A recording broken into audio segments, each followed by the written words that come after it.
সন্ধ্যার আবছা আলোয় ভোলানাথের চায়ের দোকানটায় কুয়াশা মাখানো বাতাস ঢুকছে। চায়ের কাপ থেকে ধোঁয়া উঠছে, চারপাশে পাতা চায়ের ঘ্রাণ। টিনের ছাউনি দিয়ে তৈরি দোকানটায় বসে আছে চারজন অভ্যস্ত মুখ: মহেশ, রুদ্র, পেঁচু ঠাকুর আর ভবা। ভোলানাথ হাঁ করে হাই তুলে বলল, এই কদিনে দোকানের বেচা কেনাও ধপ করে কমে গেল রে ভাই, কারোর হাতে তো টাকাই নাই। তা আমাদেরই বা কপাল ভালো কোথায় ভোলাদা, বিনা পয়সায় যে এতদিন হাড় ভাঙা খাটুনি খাটলাম।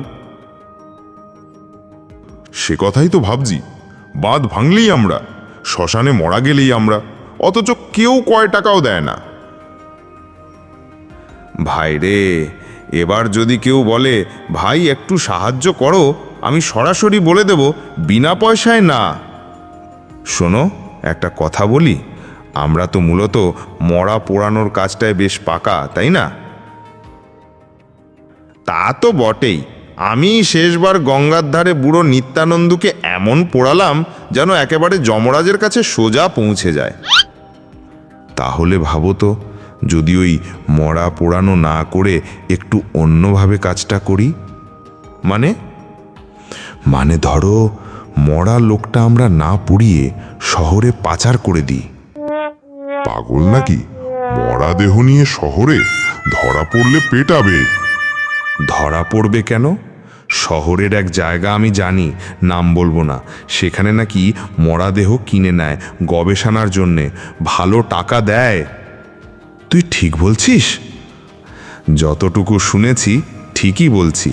লাশটা ভালোভাবে বাঁধলে আর নৌকায় তুলে দিলে কেউ কিছু বুঝবেও না, সবাই তো জানে আমরাই পোড়াতে নিয়ে যাই। হঠাৎ চায়ের দোকানের সামনে এক লোক এসে দাঁড়ালো। ভোলানাথ দা, শুনেছেন? বুড়ি সুভাষিনী, ওই যে পশ্চিম পাড়ার, উনি মারা গেছেন। 3 দিন ধরে জ্বরে ভুগছিলেন, এইমাত্র খবর এলো। যাই হোক, খবরটা শোকের বটে। ভবা, এই না তোর কপাল খুলল? এই তাহলে সেই প্রথম বডি। কিন্তু কাজটা যদি ঠিক মতো করতে না পারি, ধরা পড়ে গেলে একেবারে কেলেঙ্কারি হয়ে যাবে। যে যা করবি আগে ভালো করে গুছিয়ে নিয়েই করতে হবে, বুঝলি ভবা? আরে হ্যাঁ, আগে বুড়ির বাড়ি পর্যন্ত তো যাই, দেখে গিয়ে ব্যাপারটা, তারপর যা করার সেখানে গিয়েই না হয় করব। এখানে আর বসে থেকে সময় নষ্ট করছি কেন? আরে ভাই, যখন সবাই আমাদের কাজের দাম দেয় না, তখন নিজেরাই আমাদের দাম বানাবো। আমিও সঙ্গে থাকবো, ভাগের টাকা কিন্তু চাই। হ্যাঁ, তা তো পাবেই, তবে আমাদের সঙ্গে তোমাকেও যেতে হবে। সব কাজে আমাদের সাথে সাথে থাকলে তবেই তোমার ভাগটা পাবে। আর যদি 5 কান করেছো, তবে মেরে পুঁতে রেখে দেব কিন্তু, এই বলে দিলুম। আরে কেন পুঁতে দেবে ওকে? ওকেও পাচার করে দেব। হো হো হো করে সকলেই একসাথে হেসে উঠল। তাহলে 5 জনের দল পাক্কা? তাহলে চল, দেরি না করে সকলে মিলে বুড়ির বাড়ি যাই। চল চল, তাড়াতাড়ি। এক নিঃসঙ্গ সন্ধ্যা, ঘরের এক কোণে বাতাসে দুলছে কেরোসিনের কুপি। সুভাষিনী বুড়ির মরদেহ কাঠের তক্তায় শোয়ানো। পাশে বসে আছে তার একমাত্র নাতি গোপাল, বয়স প্রায় 47, চোখে বিষণ্ণতা।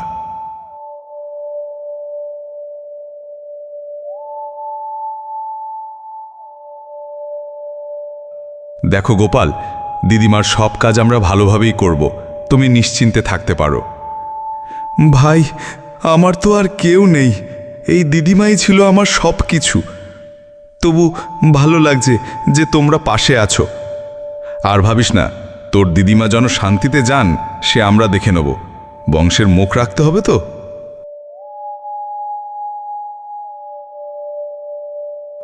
হ্যাঁ ভাই, দিনের আলোর মতো পরিষ্কার কাজ করব, যারা দেখে বলবে ওরে এমন সৎকার হয় না। তাহলে আমি একটু বাড়ি যাই, কিছু কাজ বাকি আছে, তোমরা দয়া করে ঠিকভাবে শেষটা করে দিও। তুমি দুশ্চিন্তা করো না বাবা, গ্রামে মরা মানুষ বলতে যদি কারোর কাছে সঁপে দেওয়া যায় তো আমরা 5 জন ছাড়া আর কে আছে? গোপাল মাথা নুইয়ে প্রণাম করে কেঁদে বেরিয়ে যায় অন্ধকার পথ ধরে। মহেশ, রুদ্র, পেঁচু ঠাকুর, ভবা আর ভোলানাথ 5 জন মিলে তক্তাপোষে মৃতদেহটি শুইয়ে দিয়েছে। মৃতদেহটিকে সাদা ধবধবে কাপড়ে মুড়ে দিয়েছে পেঁচু ঠাকুর নিজ হাতে। কাপড়ের চারপাশে ছোট ছোট গাঁদা ফুলের মালা বসানো হয়েছে। বুকের ওপর রাখা হয়েছে তুলসী পাতা আর কপালে 1 ফোঁটা চন্দন। দেখতে একদম প্রকৃত শবযাত্রার মতো লাগছে। কেউ দেখলেও সন্দেহ করবে না। চুপ কর, বেশি কথা বলবি না, কাজটা শেষ হোক আগে। সবাই সাবধানে ধরো, রাত বাড়ছে। তক্তাপোষের 4 প্রান্তে 4 জনে কাঁধ দিল। ভোলানাথ সামনে মশালের আলো হাতে নিয়ে চলেছে। ধীরে ধীরে যেন এক পবিত্র যাত্রা শুরু হলো। গ্রামের পথ ধরে শ্মশানের দিকে।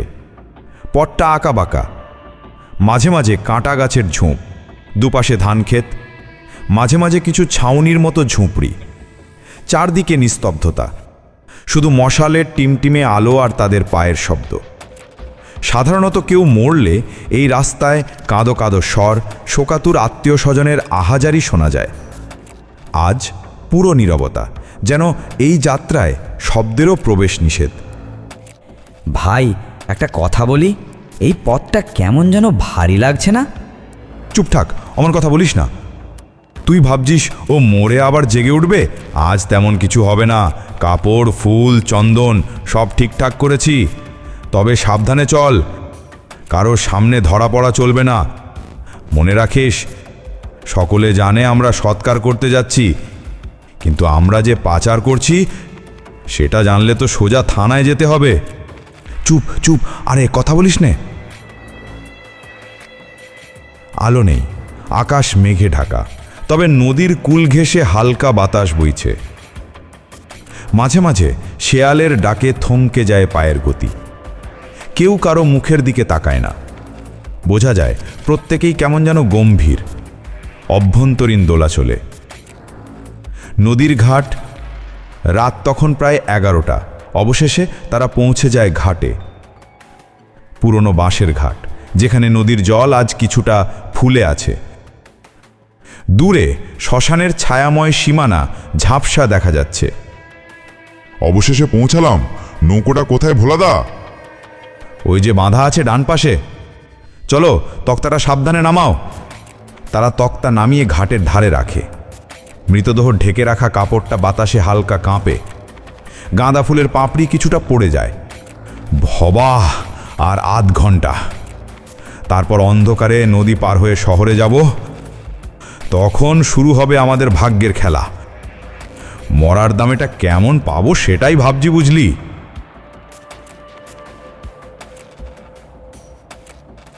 সাদা কাপড়ে মোড়া বুড়ির মৃতদেহ তক্তাপোষে রাখা হয়েছে নৌকার মাঝখানে। ফুল আর চন্দনে সাজানো শরীরটা একেবারে নিয়ম মেনে প্রস্তুত। জানো, সত্যিকারের সৎকারই নিয়ে যাওয়া হচ্ছে। নৌকার হাল ধরেছে পেঁচু ঠাকুর। নৌকা চালনার বিষয় গ্রামের মধ্যে সবার উপরে। তার হাতে বাঁশের বৈঠা। সে বসেছে নৌকার একদম পেছনে। সবাই সাবধানে বসো, নৌকায় ভারসাম্য ঠিক না রাখলে উল্টে যেতে পারে। নদীতে স্রোত না থাকলেও রাতের বাতাস ঠান্ডা, কিন্তু বড্ড কাঁপন ধরায়। আরে ভাই, আজ তো নতুন চাকরি পেয়ে গেছি যেন, দাফনকারী ব্যবসায়ী। তুমি হাসছো তো মহেশ? আমি তো ভাবছি এই মরা দেহটা যদি ভালো দামে বেচা যায় তাহলে দোকানে একখানা নতুন স্টিলের চুলা কিনে ফেলবো। ভাই, আমি তো বলি যদি 25,000ও বেচা যায় তাহলে 5 জনে 5,000 করে ভাগ। আর আমি যদি একটু দরাদারি করি তখন কিন্তু 30ও উঠতে পারে। তখন ভাগটা আরও মজাদার হবে। কে কত পাবে সেই হিসেব পরে করবি। আগে ওই শহরের লোকটার হাতে লাশটা পৌঁছাতে দে। নদীর মাঝখানে পেটে লাথি খেয়ে টাকাবিহীন ফিরে গেলে কিন্তু চেহারাও থাকবে না, আত্মাও। এই দেখো, ঠাকুরের মুখেই এত ভয় ভীতি। ওরে বেঁচে উঠলেই বা কি হবে, আবার চা খাওয়াতে হবে। সবাই হেসে ওঠে। নদীর ধারে ছায়াময় দৃশ্য। দূরের মেঘলা আকাশের নিচে তারা নৌকায় চলেছে নদীর বুক চিরে।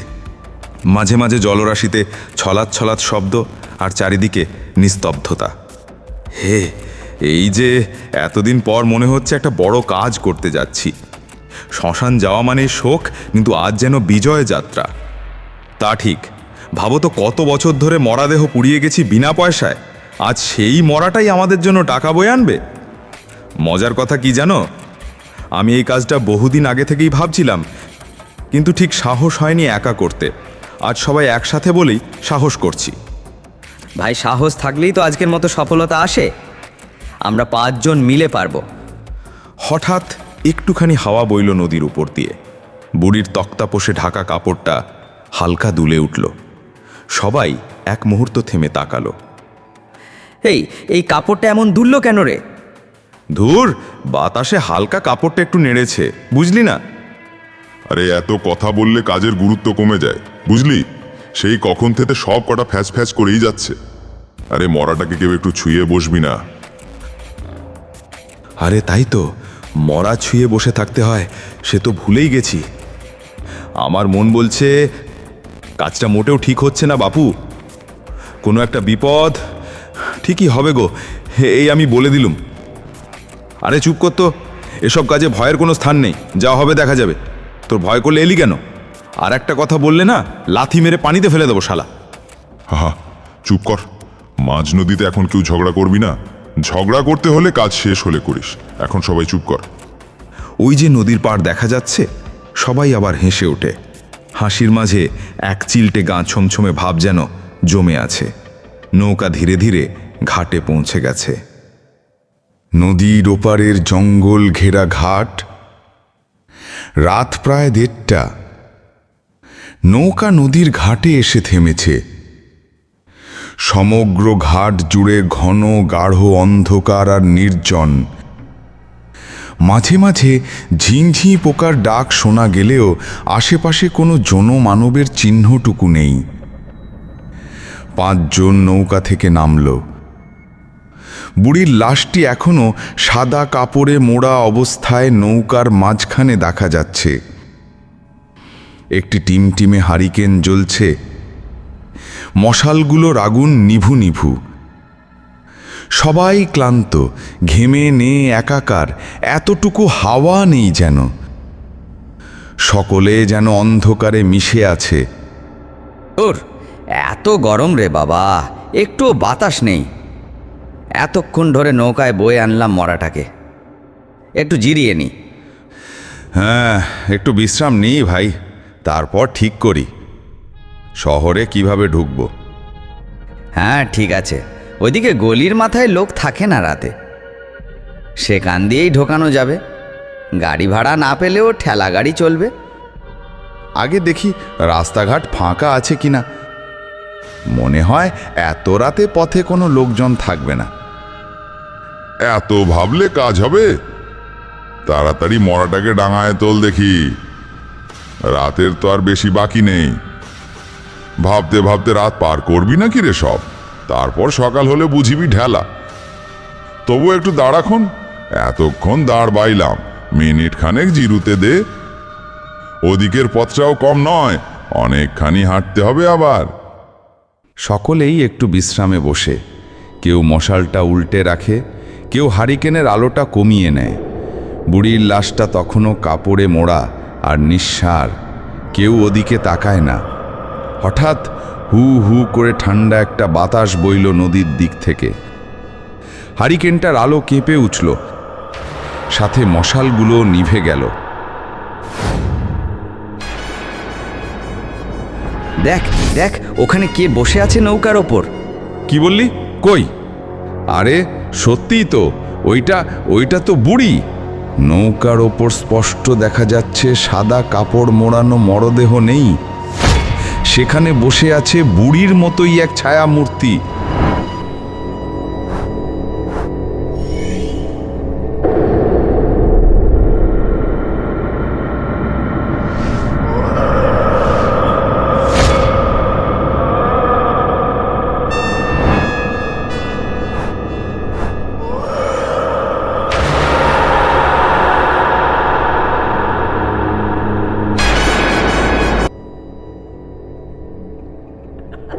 চোখ দুটো লালচে, মুখে বিকৃত হাসি, ছিন্ন ছিন্ন চুল উড়ছে বাতাসে। এ যে বুড়ির মরানা, এ যে বুড়ির ভূত।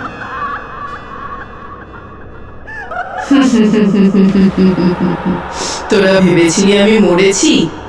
আমার কোনো কিছু করার ক্ষমতা নেই। আজ যে অমাবস্যা তা তোদের খেয়াল নেই। তারপর আমার মরাটাকেও কেউ ছুঁয়ে বসতে পারিসনি, হারামজাদার দল।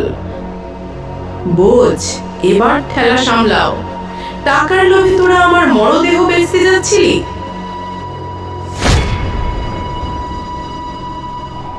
ওরে বুড়ো ধামড়া, শেষ পর্যন্ত তুইও দেখছি এদের দলে ভিড়েছিস। আবার ন্যাকা কান্না কাদা হচ্ছে।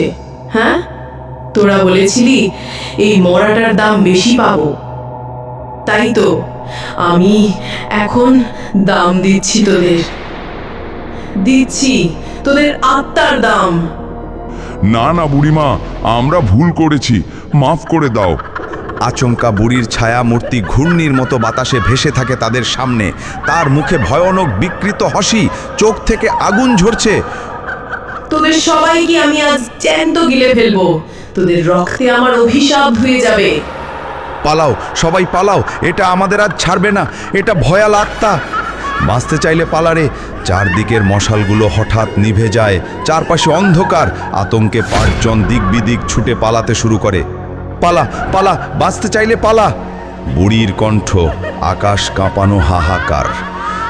তোরা পালাতে পারবি না, এখান থেকে পালিয়ে বাঁচতে পারবি না। আমি তোদের অভিশাপ দিলাম, তোরাও মরবি আমার মতোই, একা, দুঃখে, অভিশাপে। তোরাও মরে ভূত হবি।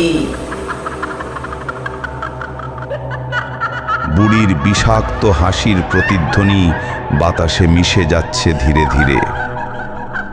এরপর গ্রামে কেউ আর ওই নদীর ঘাটে যায় না। অমাবস্যার রাতে অনেকে বলে নৌকার ওপর এক সাদা কাপড়ে মোড়া ছায়া মূর্তি বসে থাকে। তার মুখে ঘৃণার হাসি আর চোখে অভিশাপ। 1 মাসের মধ্যে মহেশ, রুদ্র, পেঁচু ঠাকুর, ভবা আর ভোলানাথ 5 জনই একে একে অজানা জ্বরে ভুগে মারা যায়। বহু চেষ্টাতেও ওদের আর বাঁচানো যায়নি। কিন্তু যারা জানতো সেই রাতের ঘটনা, মানে তাদের 5 জনের মৃত আত্মা, তারা বুঝেছিল পাপের সাজা পেতেই হবে। এটা তো পাপের সাজা। এক মরা মানুষও তার অপমান ভুলে না।